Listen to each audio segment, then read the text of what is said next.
জাতীয় নাগরিক পার্টির নেতা হাসনাত আব্দুল্লাহ দাবি করেছেন, ভারতের পরিকল্পনায় রিফাইন্ড আওয়ামী লীগ নামে নতুনভাবে দলটিকে পুনর্বাসনের ষড়যন্ত্র চলছে। শুক্রবার মধ্যরাতে এক ফেসবুক পোস্টে তিনি এই অভিযোগ করেন। হাসনাত লেখেন, 11 মার্চ দুপুর 2:30 ক্যান্টনমেন্টে তাকে ও আরও 2 জনকে এই পরিকল্পনার প্রস্তাব দেয়া হয়।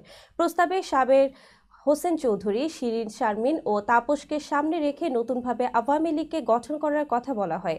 আওয়ামী লীগকে দুর্বল করে রাজনৈতিক সমঝোতার মাধ্যমে পুনর্বাসনের প্রস্তাব দেয়া হয় বলে তিনি দাবি করেন।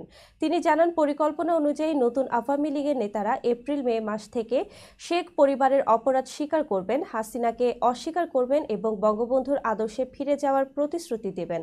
তবে তিনি ও তার সহকর্মীরা এই পরিকল্পনার বিরোধিতা করেছেন। হাসনাত আরও বলেন, প্রস্তাব প্রত্যাখ্যান করায় তাদের হুমকি দেওয়া হয় যে আওয়ামী লীগকে পুনর্বাসনে বাধা দিলে সংকটের দায় তাদের নিতে হবে। তিনি স্পষ্ট করে বলেন, আওয়ামী লীগ নিষিদ্ধ না হলে তাদের আন্দোলন অব্যাহত থাকবে।